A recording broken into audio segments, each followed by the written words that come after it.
come close to being leading scientists at the top of their profession. Amongst these people are 20-something graduate students. So Richard Klein, who is currently a geography professor in the Netherlands, became an IPCC lead author at the tender age of 25. He was promoted to coordinating lead author, which means he was in charge of an IPCC chapter, a mere 3 years later. And the problem is that it wasn't until 2003 that he even got his doctorate. He's not a leading scientist at the top of his profession. Lawrence Bauer is another case. He became a lead author in 1999. He did not even have his master's degree at that point, and indeed he would not receive his PhD until 2010. Sari Kovacs is perhaps the most egregious example, and I want to emphasize here that there's been no systematic study to find out how many of these people like this have been involved. These are merely some of the people I happen to stumble across. I talk about more of them in my book. So in 1994, Ms. Kovacs was one of only 21 people in the entire world chosen by the IPCC to work on its very first chapter that explored how climate change might affect human health. She wasn't chosen on the basis of her publication record because her very first paper didn't appear until 3 years later. And she didn't receive her PhD until 2010, which means she was considered one of the world's top scientists 16 years before she got her doctorate degree.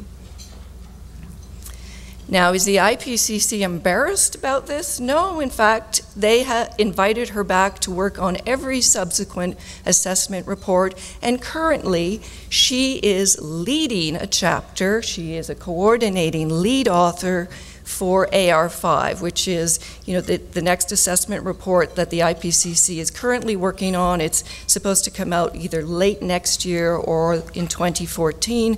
It's called AR5. The last one was called AR4, Assessment Report 4. So she's currently in charge of a chapter. So we have graduate students. We also have professional activists employed by green lobby groups. So Richard Moss has been involved with the IPCC for 2 decades. During part of that time, he was also employed by the World Wildlife Fund as an executive, as a vice president. And Bill Hare, you can go online and you Google his name and you will find a web posting that calls him a Greenpeace legend. Now, his role in the IPCC has not been peripheral. In fact, you go to the heart of the IPCC, you look at the 40 people out of the thousands who were involved in the last report who were on the core writing team, and you find Greenpeace. Now, a couple more. Michael Oppenheimer has spent 20 years of his professional life working for the Environmental Defense Fund, which is a very large, very wealthy and influential green lobby group south of the border. He too is now leading a chapter for the assessment report currently underway. Jennifer Morgan is another example. Now, I love this picture of Jennifer. I think she looks like a delightful person that she'd be really fun to sit down and have a drink with. But she is not one of the world's finest scientific minds.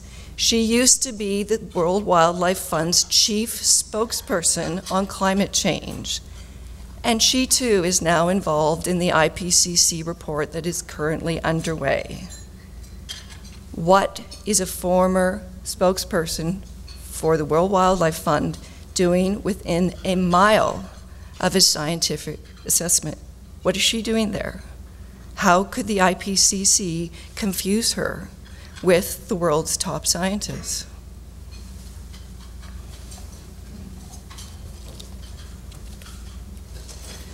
Now, speaking of the World Wildlife Fund, something very curious happened around 2004.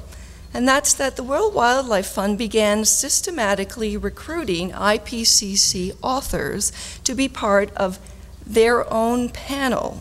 So according to their documents, again, freely available on the web, this is not a secret, by 2008, they had persuaded 130 people that they describe as leading climate scientists, mostly but not exclusively, from the IPCC to join their panel.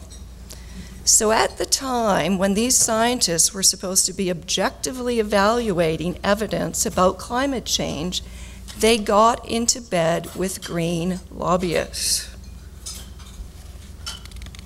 This is the equivalent of a judge at a murder trial who's supposed to be neutral and impartial, going out and partying with the prosecution team while hearing the trial during the day, okay? Going out and partying in the evening. This is totally improper. More than 100 leading climate scientists couldn't figure out that this was a problem. Are they naive? Are they dense? Are they politically unsophisticated rubes? You choose, but it doesn't look good at all. So what does this mean? When you have these people being recruited for the WWF, what's the result? Well, the result is that the 2007 report, known as AR4, 2/3 of the chapters had at least one WWF-affiliated scientist working on it. And 1/3 were actually led by a WWF-affiliated scientist. And in the very important chapter that talked about how at-risk species are due to climate change, a very important issue that a lot of the public will be very concerned about, it turns out that both the chapter leads, the heads of the chapter, were affiliated with the WWF, and in total 8 people working on that chapter had WWF links. Now, a year ago when my book first appeared, the WWF actually issued a press release. Head office in Switzerland issued a press release about my book, and they said, oh, it's ludicrous that this woman is claiming we've infiltrated the IPCC. That's ludicrous. There's just some overlap. Well, when 2/3 of your chapter have at least one person from the WWF, I don't think that's some overlap. I think that's a full-scale invasion. I think the IPCC was thoroughly compromised by this example alone. My reason number 1 is that the people who write the reports are not who we've been told. They're not the world's top climate experts. Many of them are students, they're activists, and they're scientists with links to green groups. In other words, the IPCC has been making claims about its own personnel that are not supported by the evidence. Why would we imagine that we should believe what they say about climate science when they can't even tell us the truth about their own personnel? So reason number 2 is the overall structure of the organization. Suppose we lived in a magical world and we could fix that first problem. Suppose it were possible to clean house from top to bottom at the IPCC, to be absolutely sure that every last IPCC author was really, in fact, top-notch, thoroughly dispassionate, with no activist connections whatsoever. Would the IPCC then be trustworthy? Could we put our faith in it? I'm afraid not, and here is why. On the IPCC's website, you will find this 300-word description. We are expressly told that this is a scientific body. As you can see from the bolding, I've inserted the words scientific and scientist get used rather often, 7 times, in fact, in this 5-paragraph discussion. We are supposed to come away from the IPCC's website convinced that what's going on there is science. But let's pay special attention to paragraphs 4 and 5. So I've enlarged them here, and I've highlighted some of them, and I'm going to give you just a moment to read this, and I suggest one way to read it is all of it, and then just read the parts that are in red.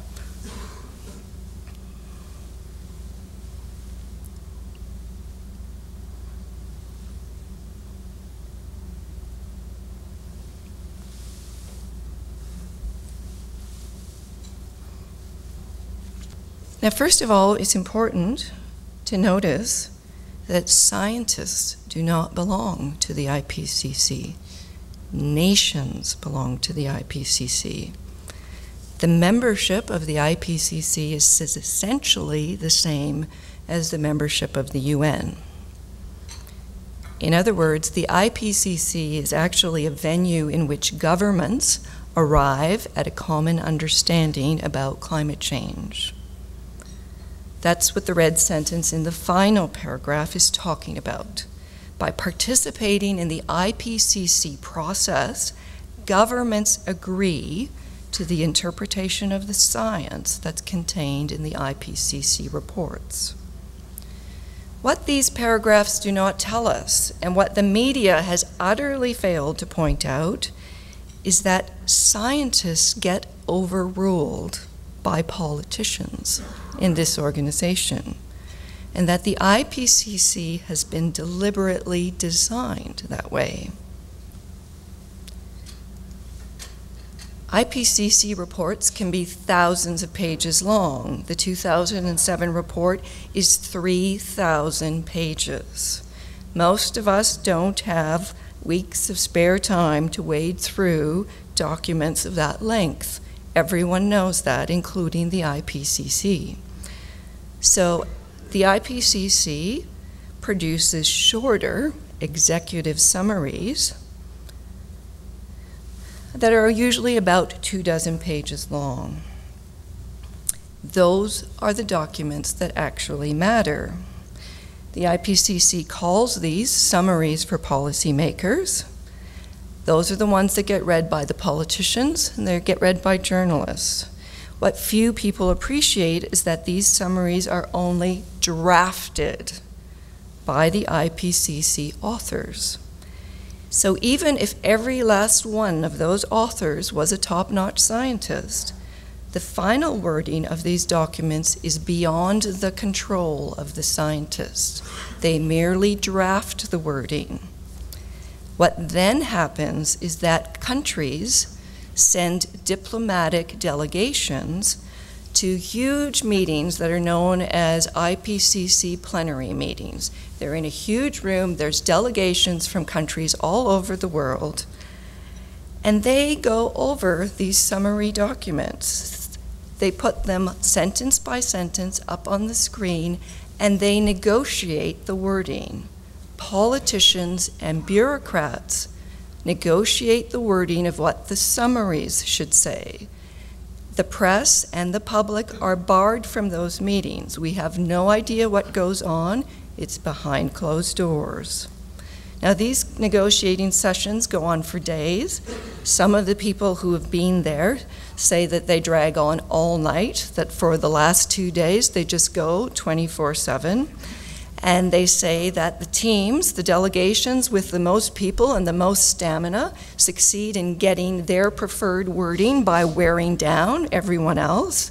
And they also say that as the final deadline approaches, in the rush to get things finished, the errors end up in these summary documents. Now, in 2007, a reporter with Bloomberg News asked a very important question. He asked the chairman of the IPCC why the summary document had been released, but not the full report itself.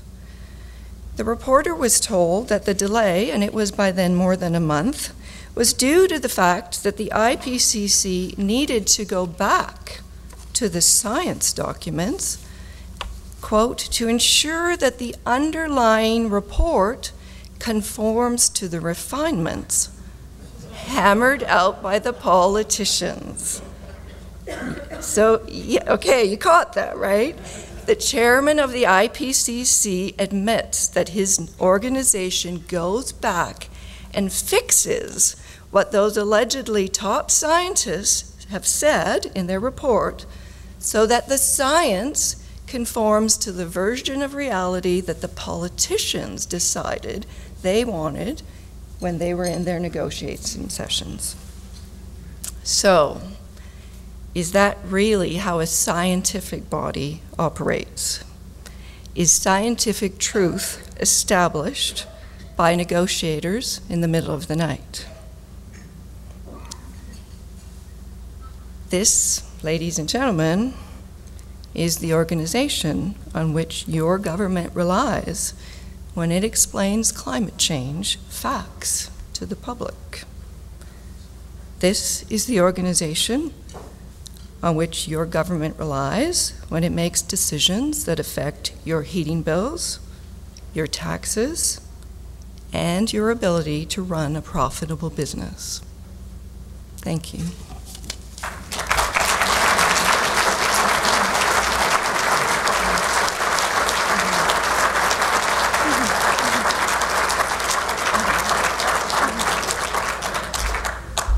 Now, before I give Donna the little gift that we're giving her, I would like to say a couple of things.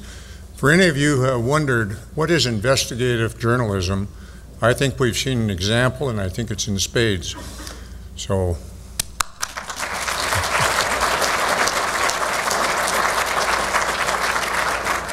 The other observation I would like to make before we open the question and answer period is, for the first time, really, many of you are probably shocked that we haven't had graphs up there with squiggly lines going up and down. But I think we all enjoyed what we were seeing today. Donna has agreed to answer any questions. Donna, I'm wondering, can you explain for those of us who have not read your book what the title means? Who is the delinquent teenager? Thank you. That's a good question. The delinquent teenager is the IPCC itself. So when I first began researching climate change, I kept hearing about, this eminent organization, this trustworthy body, this last best word on climate change, full of the world's top scientists. And so I got this picture in my head of this